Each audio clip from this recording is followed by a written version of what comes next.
Welcome back friends in this lecture. આપણે last લેક્ચરમાં સપુષ્પી વનસ્પતિની અંતઃસ્થ રચના, બરાબર, એના વિશેની ચર્ચા કરતા હતા. એમાં આપણે એકદળી અને દ્વિદળી જે મૂળ છે, મૂળની અંતઃસ્થ રચના કઈ પ્રકારની હોય, એમાં શું વિશિષ્ટતાઓ જોવા મળે છે, બંનેમાં તફાવતની દૃષ્ટિએ પણ આપણે વાત કરી ચૂક્યા છીએ કે તફાવતની દૃષ્ટિએ પણ બંનેમાં શું લાક્ષણિકતા જોવા મળતી હોય છે અને એને સરળતાથી તમે કેવી રીતે યાદ રાખી શકો, બરાબર, એ પણ આપણે ઓલરેડી જોઈ ચૂક્યા છીએ. ચાલો હવે એ ચેપ્ટરની અંદર આપણે એના પછીનો નેક્સ્ટ ટોપિક જે છે એના વિશેની ચર્ચા કરીએ કે દ્વિદળી પ્રકાંડ અને એકદળી પ્રકાંડની રચના કઈ પ્રકારની હોય, બરાબર. તો એમાં આપણે સૌથી પહેલા એમાં દ્વિદળી પ્રકાંડ, બરાબર, દ્વિદળી પ્રકાંડની અંદર આપણે ઉદાહરણ તરીકે જેને લેવાનું છે એ છે સૂર્યમુખી. એટલે આપણે અહીંયા સૂર્યમુખી પ્રકાંડ જે છે એના વિશેની ચર્ચા કરશું, બરાબર. સૂર્યમુખી પ્રકાંડ અથવા તો જેને આપણે દ્વિદળી પ્રકાંડ જે છે એના તરીકે ઓળખવામાં આવે છે. હવે આપણે આગળ શું વાત કરી, ભાઈ કોઈ પણ વનસ્પતિનો પ્રકાંડ હોય એ પ્રકાંડનો આપણે બ્લેડ વડે આછો એનો એક સરસ પાતળો એક આડો છેદ લેવાનો છે અને એ આડો છેદ લઈ એને સેફ્રેનિન યુક્ત અભિરંજક જે કોઈ પણ હોય, સેફ્રેનિન અભિરંજકનું નામ છે, એમાં એને અભિરંજિત કરી અને જો માઇક્રોસ્કોપમાં જોવામાં આવે તો એની અંદર આપણને એની અંતઃસ્થ રચના જે છે એના વિશેની માહિતી પ્રાપ્ત થાય. તો હવે એમાં લાઈન ડ્રોઈંગ આપણે ખાલી સમજવાનું છે કે સૂર્યમુખી પ્રકાંડની અંદર કઈ પ્રકારની લાક્ષણિકતા આપણને જોવા મળે છે. સૌથી પહેલા આપણે જે વાત કરીએ છીએ એ ગોળાકાર, આપણે વનસ્પતિનું જે છે જે છેદ લઈએ તો ગોળાકાર પ્રકાંડ હોય, બરાબર. આપણે એનો જે પ્રકાંડનો આડો છેદ જે આપણે લઈએ એ આડો છેદ એનો આપણને ગોળાકાર જોવા મળતો હોય છે. તો કયા પ્રકારની લાક્ષણિકતા એમાં જોવા મળે? તો સૌથી પહેલા છે ને એમાં અધિસ્તરની રચના જોવા મળશે. એટલે આ આપણને અધિસ્તર આવેલું છે, બરાબર. એટલે આ છે અધિસ્તર. સૌથી પહેલા આપણે એનો અધિસ્તર જોવા મળશે. અધિસ્તર જે છે એના ઉપર આપણને રોમ પણ આવેલા હોય છે જેને આપણે અધિસ્તરીય પ્રકાંડ રોમ, પ્રકાંડની વાત કરીએ છીએ એટલે આપણે એને પ્રકાંડ રોમ તરીકે ઓળખવામાં આવે છે, બરાબર. આ પ્રકાંડ રોમ જે છે એ બહુકોષીય રચના ધરાવતા આપણને જોવા મળતા હોય છે, પ્રકાંડ રોમ. આ માત્ર એની લાઈન ડ્રોઈંગ ડાયાગ્રામ હું સમજાવું છું, તમને યાદ રાખજો, બરાબર. આ પ્રકાંડ રોમ છે. તો આ એની અંદરના રોમ જે બહુકોષીય રચના ધરાવતા હોય છે અને પ્રકાંડ રોમ તરીકે ઓળખવામાં આવે છે. અધિસ્તરની રચના છે, બરાબર. તો એમાં સૌથી બહાર આપણને અધિસ્તર આવેલું હોય છે, આ અધિસ્તર છે અને એની ઉપર આપણને રોમ આવેલા જોવા મળતા હોય છે, બરાબર. એને પ્રકાંડ રોમ તરીકે ઓળખવામાં આવતા હોય છે. તો આ અધિસ્તરની રચના છે. અહીંયાથી હું થોડો ભાગ, આટલો ભાગ આપણે લઈ અને એને સમજીએ કે કઈ પ્રકારની રચના જોવા મળતી હોય છે. તો આ એના બહુકોષીય આપણને પ્રકાંડ રોમ જે છે એમાં જોવા મળતા હોય છે અને પ્રકાંડ રોમ કહેવાય, પ્રકાંડ રોમ, બરાબર. અને એ શેમાં હોય છે ભાઈ? તો કે અધિસ્તરની જે રચના છે એમાં જોવા મળતા હોય છે, અધિસ્તરીય રચનામાં જોવા મળતા હોય છે. હવે બીજી આપણે વાત કરીએ તો પ્રકાંડ રોમ જે છે આ અધિસ્તર, પ્રકાંડનું અધિસ્તર છે અને અધિસ્તર જે સામાન્ય રીતે એમાં એક સ્તરીય રચના ધરાવતું હોય અને એના ઉપર આપણને ક્યુટિકલનું આવરણ હોય. જ્યાં રોમ હોય કે એની અંદર આપણને જે વાયુરંધ્રની રચના જોવા મળે, ક્યાંક ક્યાંક આપણને વાયુરંધ્ર પણ આવેલા હોય. કુંબળું પ્રકાંડ હોય, બરાબર, એટલે એમાં વાયુરંધ્ર પણ આવેલા હોય, વાયુરંધ્ર. એટલે જ્યાં વાયુરંધ્ર અને રોમ હોય ને, ઘણી વખત રોમ ઉપર પણ હોય, એમાં ક્યુટિકલનું આવરણ હોય છે. આપણે આગળ વાત કરી છે ક્યુટિકલ મીનયુક્ત આવરણ હોય છે, બરાબર. ક્યુટિકલનું આવરણ હોય એમાં આ એનું બાહ્ય રક્ષણાત્મક આવરણ તરીકે આપણને જોવા મળે છે. આ ક્યુટિકલનું આવરણ છે. તો આ ક્યુટિકલ છે, ક્યુટિકલ. તો આ ક્યુટિકલનું આવરણ છે, પ્રકાંડ રોમ છે. આ પ્રકારની રચના આપણને એની અંદર જોવા મળતી હોય છે. એટલે અહીં ક્યુટિકલનું આવરણ આપણને આવેલું છે, ક્યુટિકલ. હવે અધિસ્તરની નીચે આપણને અમુક સ્તરનું બનેલું એની અંદર અધઃસ્તર આવેલું છે અને અધઃસ્તર છે એ સ્થૂળકણક પેશીના કોષોનું બનેલું હોય છે અને યાંત્રિક મજબૂતાઈ માટે ખાસ એમાં આપણને આવેલું જોવા મળતું હોય છે. તો એને આપણે અધઃસ્તર તરીકે ઓળખીએ છીએ, જે યાંત્રિક મજબૂતાઈ માટે અધિસ્તરની નીચેના ભાગમાં અધઃસ્તર જે છે એ અધઃસ્તર આવેલું હોય છે. તો આ ધારો કે એની અંદર 3 થી 4 સ્તરનું બનેલું, બરાબર, 3 થી 4 સ્તરનું બનેલું અધઃ સ્તરની રચના છે આ પ્રકારે.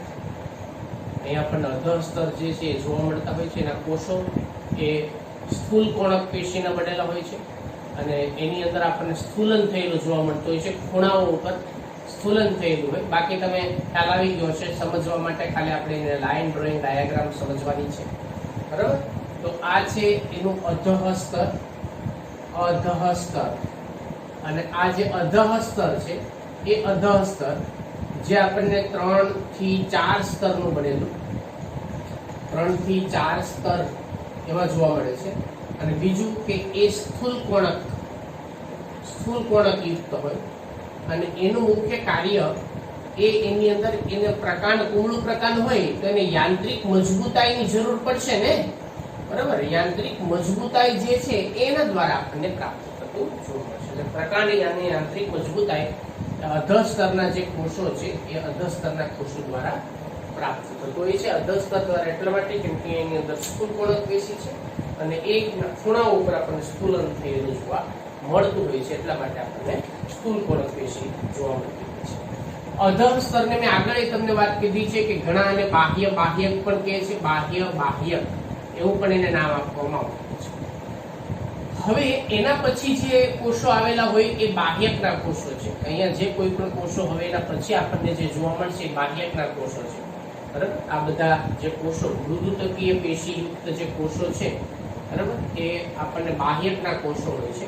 અને મૃદુતકીય પાતળી દિવાલ ધરાવતા અંડાકાર, ગોળાકાર, આંતરકોષીય અવકાશયુક્ત આ જે કોષો છે બધા એ બાહ્યક, બરાબર, આ બાહ્યકના કોષો છે, બાહ્યકના કોષો છે. અને બાહ્યકના કોષો એ મૃદુતક પેશીના બનેલા હોય છે. અને બીજું કે એ આંતરકોષીય અવકાશયુક્ત પાતળી દિવાલ ધરાવતા અને ગોળાકાર રચના જોવા મળતી હોય છે. તો આ પ્રકારે એની અંદર આપણને જે રચના જોવા મળતી હોય છે, એ એની એ બાહ્યકના કોષોની છે. બાહ્યક એ અહીંયા આપણને આવેલું જોવા મળતું હોય છે. આ બાહ્યકના કોષો છે. હવે એના પછી બાહ્યક જે છે એના પછી એની અંદર આપણને પરિચક્ર જે છે આવેલું જોવા મળતું હોય છે, બરાબર. બાહ્યકના કોષો જે છે એના પછી એની અંદર આપણને પરિચક્ર જે છે, પરિચક્ર અહીંયા આપણને આવેલું જોવા મળતું હોય છે. આ પરિચક્રના કોષો જે અન્વાહક પેશીની ઉપરના ભાગે આપણને આવેલા જોવા મળે છે, બરાબર. અન્વાહક પેશી જે છે એની ઉપરના ભાગે આપણને પરિચક્રના કોષો આવેલા જોવા મળતા હોય છે. આ પ્રકારે પરિચક્રના કોષો એમાં ગોઠવાયેલા હોય છે. અને પરિચક્રના કોષો જે છે એ આપણને કંઈક આ રીતે વલયાકાર રીતની રચના ધરાવતા જોવા મળતા હોય પરિચક્ર. એટલે અહીંયા એની રચના આપણે સમજીએ છીએ. પરિચક્ર જે છે એના કોષો આપણને એમાં જોવા મળતા હોય, બરાબર. પરિચક્ર જે સામાન્ય રીતે ઘણા એક સ્તરીય હોય પણ આની અંદર આપણને વધારે સ્તરના બનેલા જોવા મળતા હોય છે. પરિચક્ર આ જે કોષો છે એ પરિચક્રના કોષો છે, બરાબર. પરિચક્ર અને પરિચક્ર એ અહીંયા આપણને વધારે સ્તરનું બનેલું જોવા મળતું હોય છે. એમાં સ્ટાર્ચનું સ્થૂલન થયેલું હોય એને એટલે એમાં સ્ટાર્ચ કણોની હાજરી જોવા મળે છે, બરાબર. એમાં જે સ્ટાર્ચ કણો છે એ સ્ટાર્ચ કણો હાજર હોય છે. એટલા માટે એને કાંજી એટલે સ્ટાર્ચ, કાંજી સ્તર તરીકે પણ ઓળખવામાં આવે છે, બરાબર. એટલે એની અંદર આપણને સ્ટાર્ચની જે હાજરી છે એમાં આવેલી જોવા મળતી હોય છે, એટલે એને કાંજી સ્તર તરીકે પણ ઓળખવામાં આવે છે. તો આ પ્રકારે પરિચક્ર જે છે એ પરિચક્ર એ અન્વાહક પેશીની નીચેના ભાગમાં આપણને એક વિશિષ્ટ પ્રકારે ગોળાકાર રચના જે છે એનું નિર્માણ કરતા હોય છે. અને આની અંદર આપણને વાહીકુલ જે છે એ વાહીકુલની રચના અહીંયા આવેલી જોવા મળતી હોય છે. આ બધા વાહીકુલ છે, બરાબર. જે આપણને વલયાકાર રીતની રચના ધરાવતા એમાં વાહીકુલ જે છે એ વાહીકુલ અહીંયા આપણને ગોઠવાયેલા જોવા મળતા હોય છે. તો આ વાહીકુલ છે. તો અહીંયા હવે એમાં આપણને જે જોવા મળશે ને વાહીકુલ છે, બરાબર. અહીંયા આપણને હવે જે જોવા મળશે એની અંદર એ વાહીકુલની રચના છે. આ એક વાહીકુલ છે, માત્ર આપણે થોડોક ભાગ જ એમાં દર્શાવીએ છીએ. વાહીકુલમાં ઉપરના ભાગે આપણને એમાં અન્વાહક પેશી હોય.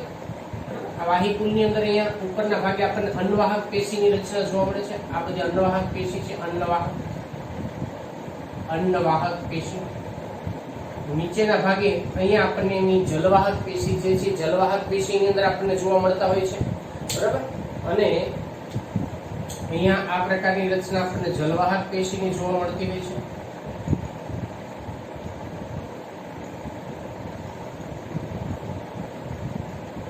તો જલવાહક પેશી એ આ પ્રકારની રચના ધરાવે. અહીંયા આદિદારો છે, અહીંયા અનુદારો છે મોટા, બરાબર. તો આ પ્રકારની જે રચના છે એ આપણને જલવાહક પેશીમાં આ એના આદિદારો છે, આ અનુદારો છે, બરાબર. આ બનાવે છે જલવાહક પેશી. અને જલવાહક અને અનવાહકને છૂટી પાડતી એક રચના હોય, મેં તમને આગળ વાત કરી, અને એને કહેવામાં આવે છે એધા. આ છે એધા. તો આ પ્રકારે આપણને એમાં વચ્ચેના ભાગે એધા આવેલી હોય છે. આ એધા છે, બરાબર. યાદ રાખજો આ રચના ખાસ. આગળ આપણે આના વિશે ઘણી બધી ચર્ચા દ્વિતીય વૃદ્ધિમાં કરશું. તો ઉપરના ભાગે અનવાહક છે, નીચેના ભાગે જલવાહક છે, બરાબર. આ જલવાહક છે. તો આ પ્રકારે એની અંદર રચના આપણને જોવા મળતી હોય છે. અને સાઈડમાં આ જે બધો અવકાશ છે ત્યાં આપણને અહીંયા મજ્જાંશુના જે કોષો છે, મજ્જાંશુ કહેવાય એને, મજ્જાંશુ. તો એ મજ્જાંશુના કોષો આવેલા હોય છે આ બધાની વચ્ચેના ભાગમાં, બરાબર. અહીંયા વચ્ચે અહીંયા જે કોષો વચ્ચેના ભાગે આવેલા હોય એ બધા કોષો છે એને આપણે મજ્જાંશુના કોષો તરીકે ઓળખવામાં આવે છે, અથવા એને મજ્જા કિરણો પણ કહેવામાં આવે છે. મજ્જા કિરણો, મજ્જાંશુ, બરાબર. એકદમ મૃદુતકીય કોષોના બનેલા છે. અને અહીંયા વચ્ચેના ભાગમાં આપણને આંતરકોષીય અવકાશયુક્ત મૃદુતક પેશીના કોષો આવેલા જોવા મળતા હોય છે. અહીંયા નીચેના ભાગમાં બધી જગ્યાએ આપણે એને આપણે મજ્જા તરીકે ઓળખવામાં આવે છે, બરાબર. તો આ છે મજ્જા. તો આ રીતે એની અંદર આપણને જે વાહિકુલની જે રચના છે એ વાહિકુલ કઈ પ્રકારના હોય, એમાં એધાની હાજરી જોવા મળે છે. અનવાહક હોય, જલવાહક હોય, વચ્ચે વર્ધનશીલ પેશી એધા જે દ્વિતીય વૃદ્ધિ માટે જવાબદાર ગણી શકાય એ પ્રકારની રચના જે છે એ આપણને એધાની રચના એમાં હાજર આવેલી છે. તો અહીંયા આ પ્રકારની જે વિશિષ્ટતા છે આપણને દ્વિદળી જે પ્રકાંડ છે એની અંદર આપણને જોવા મળતું હોય છે. ખાસ તમારે જે યાદ રાખવાનું છે એની અંદર, બરાબર, યાદ રાખજો ખાસ. એમાં સૌથી અગત્યની વસ્તુ એ છે, એમાં બે ત્રણ બાબતો ખાસ એમાં યાદ રાખજો. સૌથી પહેલા તો આમાં ક્યુટિકલનું આવરણ હોય. બીજી વસ્તુ કે એના અધિસ્તર જે છે એમાં સ્થૂલ કણક પેશીની રચના જોવા મળે. પરિચક્ર જે છે એમાં સ્ટાર્ચ કણોની હાજરી જોવા મળે. આ એક અગત્યની વસ્તુ. બીજું, પરિચક્રને અંતઃબાહ્યક પણ કહેવામાં આવે છે. અંતઃબાહ્યક એટલે બાહ્યક અહીંયા ત્રણ ભાગમાં વિભાજિત છે. બાહ્ય બાહ્યક એક પહેલું, બાહ્યક બીજું, અને અંતઃબાહ્યક ત્રીજું. એટલે ત્રણ એના સબ ઝોન, જેને પેટા પ્રકાર કહી શકાય બાહ્યકના, એમાં આપણને પડતા જોવા મળતા હોય છે. પરિચક્ર, બરાબર, એ સ્ટાર્ચ કણો યુક્ત હોય છે.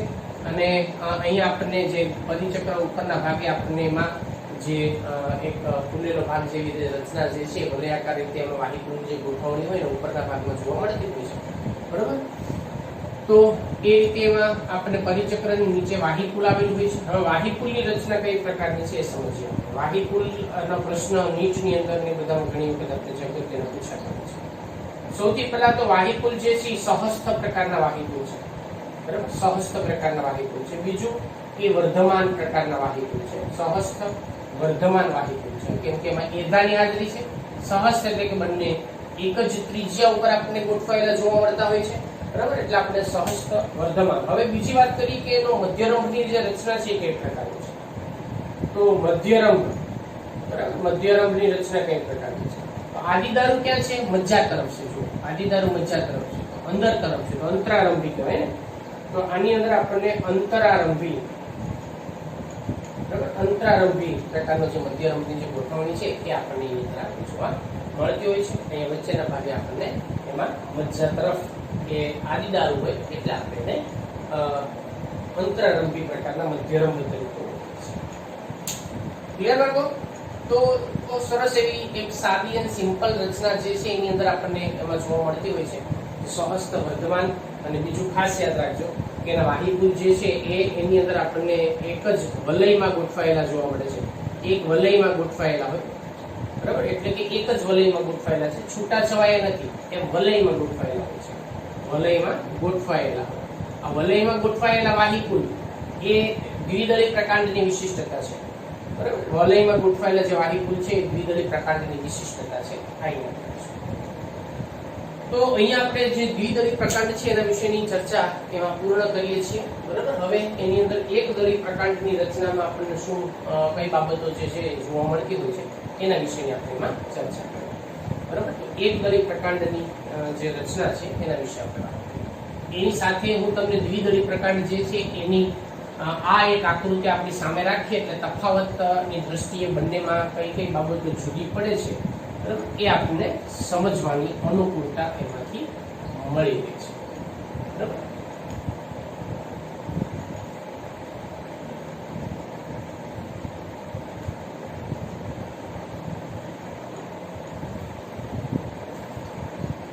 હવે આ સૂર્યમુખી પ્રકાંડ છે. બરાબર, એ શેની રચના છે? દ્વિદળી પ્રકાંડ જે છે એની રચનામાં આપણને આ પ્રકારની બાબત જોવા મળે છે. અહીંયા જે આપણે વાત કરશું હવે એ એક દળી પ્રકાંડ જે છે એના વિશે ચર્ચા કરીશું. એક દળી પ્રકાંડની અંદર આપણે મકાઈનું જે પ્રકાંડ છે એને આપણે અહીંયા ધ્યાનમાં લેશું.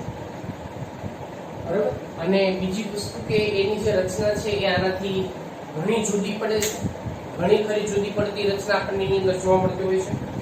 તો એમાં કઈ પ્રકારની રચના હોય એને આપણે લાઈન ડ્રોઈંગ ડાયાગ્રામ જોઈતા છે.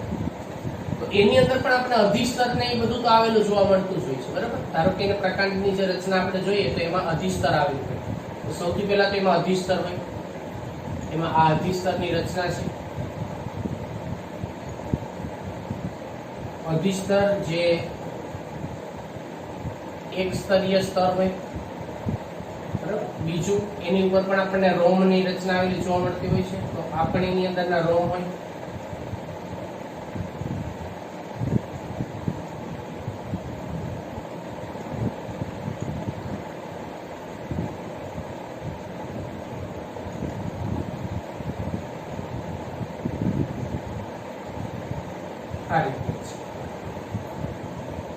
તો જેમ અહીંયા આપણે વાત કરી હતી એમ આ અધિસ્તર છે, અધિસ્તર. બરાબર, જે મૃદુતક કોષનું બનેલું છે આને પ્રકાંડ રોમ કહેવાય. અને એના ઉપર પણ આપણને ક્યુટિકલ ની હાજરી, અમુક વાયુરંધ્ર એ બધું પણ એમાં આવેલું જોવા મળતું છે. હવે અધિસ્તરની જે નીચેનો ભાગ છે એમાં આપણને દ્રઢોતકીય રીતની રચનામાં ગોઠવાયેલા આપણને અધઃસ્તર જે છે દ્રઢોતકનું હોય. આમાં અધઃસ્તર, બરાબર, આ દ્વિદળીની અંદર જે અધઃસ્તર છે, અધઃસ્તર શેનું હતું? સ્થૂલ કોણકનું. સ્થૂલ કોણકીય અધઃસ્તર. બરાબર, આ સ્થૂલ કોણકીય. અહીંયા જે અધઃસ્તર આપણને જોવા મળે છે એ દ્રઢોતકીય રચના ધરાવતું હોય છે. અહીંયા જે અધઃસ્તર આવેલું હોય એ અધઃસ્તર જે દ્રઢોતકીય રચના ધરાવતું હોય છે. એટલે એ કોષોને થોડાક સમજવાની અનુકૂળતા માટે આ પ્રકારે એને આપણે દર્શાવીએ છીએ.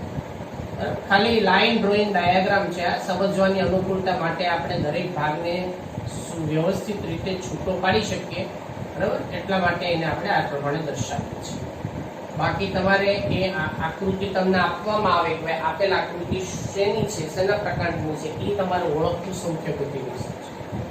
તો આ એની અંદરનું બાહ્યકની ઉપર બાહ્યક તરીકે આપણને અધઃસ્તરની રચના આવેલી જોવા મળતી હોય છે.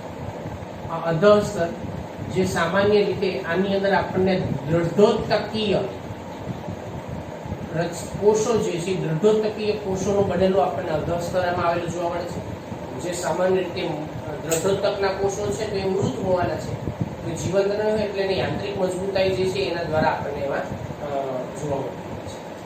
હવે બીજી વસ્તુ કે આની અંદર જે વાહિકુલ આવેલા હોય ને એ છૂટા છવાયા વલયમાં ન હોય. જ્યારે આની અંદર શું હતું કે એની અંદર જે વાહિકુલ છે એ વાહિકુલ વલયમાં ગોઠવાયેલા. કેવા? વલયમાં ગોઠવાયેલા. બરાબર, આની અંદર એ વલયમાં ગોઠવાયેલા ન હોય. અહીંયા વાહિકુલ જે છે, વાહિકુલ આપણને છૂટા છવાયા ગોઠવાયેલા હોય છે. અને બીજું કે એમાં જે પરિઘ વિસ્તારના વાહિકુલ જે છે ને એ કદમાં મોટા હોય. બરાબર. આ વાહિકુલ જે છે ધારો કે કદમાં મોટા હોય, આ વાહિકુલ જે પરિઘ વિસ્તારમાં ગોઠવાયેલા હોય કદમાં મોટા હોય, એ છૂટાછવાયા ગોઠવાયેલા, પણ જે એના પછીના વિસ્તારમાં ગોઠવાયેલા હોય એટલે એક જ વલયમાં હોય એવું જરૂરી નથી. બરાબર, એક જ વલયમાં હોય એવું જરૂરી નથી. યાદ રાખો, અહીંયા પણ વાહિકુલ ગોઠવાયેલા હોય, એ કદમાં નાના હોય. તો જે વાહિકુલ જે છે એ નીચેના ભાગ તરફ હોય, કદમાં નાના હોય, અહીંયા પણ વાહિકુલ આવેલા હોય. એટલે વાહિકુલ આની અંદર બધે જ આવેલા હોય છે. બરાબર, આમાં વાહિકુલ જે છે બધે આવેલા હોય. એવું જરૂરી નથી કે ભાઈ એની અંદર આપણને વાહિકુલ જે છે વાહિકુલ સામાન્ય રીતે એક જ વલયમાં હોય એવું નથી. છૂટા છવાયા વાહિકુલ છે અને બધામાં વચ્ચે એધા તો આવેલી હોય જ તે પાછી. બરાબર, એટલે આની અંદર આ વિશિષ્ટતા છે કે વાહિકુલ જે છે એ છૂટા છવાયા હોય, એક વલયમાં ગોઠવાયેલા ન હોય.